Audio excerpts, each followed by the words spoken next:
கால்நடைகள் மேயக்கூடிய இடங்களை தேடி நம்ம ஒவ்வொரு பக்கம் போய் நம்ம வீடியோ கவர் பண்ணிட்டு வர்றோங்க. இது நம்ம சப்ஸ்கிரைபர் பார்க்கட்டும், இந்த கால்நடைகளை பற்றி தெரிஞ்சுக்கட்டும் அப்படின்னு சொல்லித்தாங்க நம்ம வந்து ஒவ்வொரு இடங்களுக்கும் நம்ம போய் தேடி எங்கே ஆடு மாடுகள் அதிகமாக இருக்குதோ அது மாதிரி இடங்களுக்கெல்லாம் போய் தாங்க நம்ம தேடி நான் வீடியோ பண்ணிட்டு வர்றேன். ஏன்னா நம்ம இருக்கிற இடத்துலையே இருந்து பார்த்தீங்கன்னா நம்மளால் வீடியோ பண்ண முடியாது. உங்களுக்கு ஃபஸ்ட்டு சொன்ன மாதிரி தான், ஒரு இடத்துல கால்நடைகள் வளர்த்துறாங்க அப்படின்னு சொன்னால் போனதுமே நம்மளை வீடியோ எடுக்கிறதுக்கெல்லாம் யாரும் விடமாட்டாங்க. நல்லா பொதுவாக தெரிஞ்சுக்குங்க. ஏன்னா இங்கே கிராமப்புறங்களில் ஆடு மாடு தெரிஞ்சவங்களே அவ்வளோ சீக்கிரம் போய் பார்க்க முடியாது. ஏன்னா இங்கெல்லாம் ஒரு நம்பிக்கை என்ன சொல்கிறாங்கன்னா, அவங்க பார்த்தாங்கன்னா கண்டிஸ்டி, அந்த மாடு கால்நடைகளுக்கு வந்து நோய் தாக்கும், அப்புறம் வேறு ஏதாவது சின்ன ஆடுகள் இருந்தால் அதுகளுக்கு ஏதோ ஒரு பாதிப்பு வரும் அப்படிங்கிற ஒரு நம்பிக்கை இருக்குதுங்க. அதனால் நம்ம நினச்ச மாதிரியெல்லாம் போய் நம்ம அவங்கள வீடியோ பண்ண முடியாது, சரிங்களா?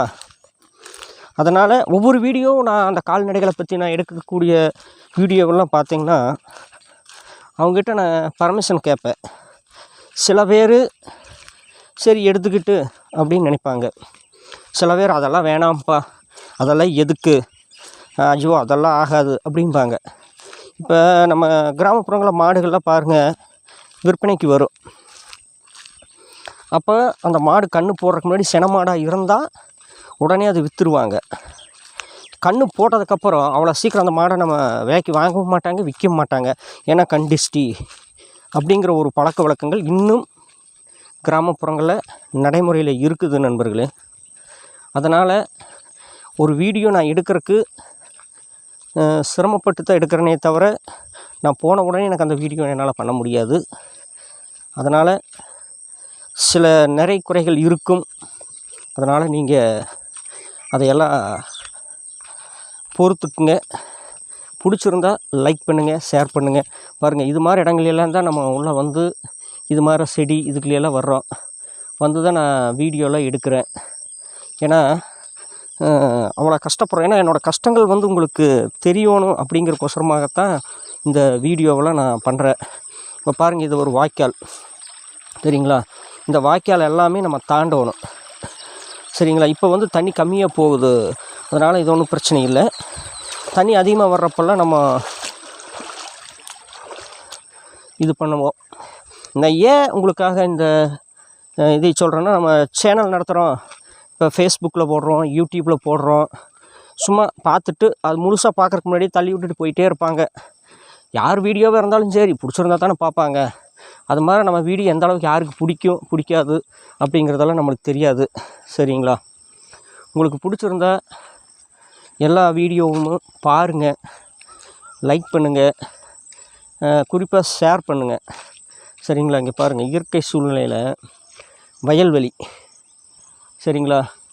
நம்ம எத்தனை பேருங்க இது மாதிரி வயல்வெளியிலலாம் வந்து நம்ம நின்றுக்கிட்டு ஷூட் பண்ணுறோம் சொல்லுங்கள்?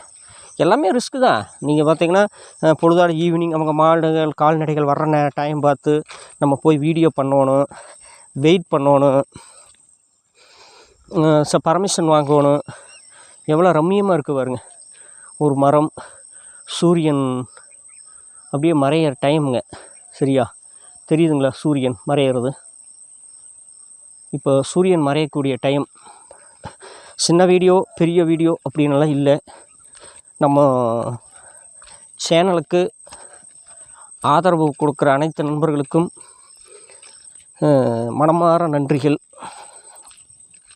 நான் போனதுமே டக்குன்னு இந்த வீடியோவை வந்து உங்களுக்கு டவுன்லோட் பண்ண முடியாது. ஏன்னா நம்ம எடுக்கக்கூடிய வீடியோவையும் எடிட்டிங் வேலை இருக்கும். நம்ம தெரிஞ்சு ஒரு சில பேசியிருப்போம், சில இடங்களில் ஏதாவது ட்ரக் ஆகும். முதல்ல ஒரு முறை நம்ம அந்த வீடியோ ஃபுல்லாக பார்த்துட்டு எந்தெந்த இடத்துக்கு எது தேவையோ அதையெல்லாம் வச்சு தான் நான் வந்து உங்களுக்காக பண்ண முடியும் வீடியோ, சரிங்களா? இயற்கை சூழ்நிலையில் தான் இந்த வீடியோவே நம்ம எடுத்துகிட்ருக்குறோம், ஓகேங்களா?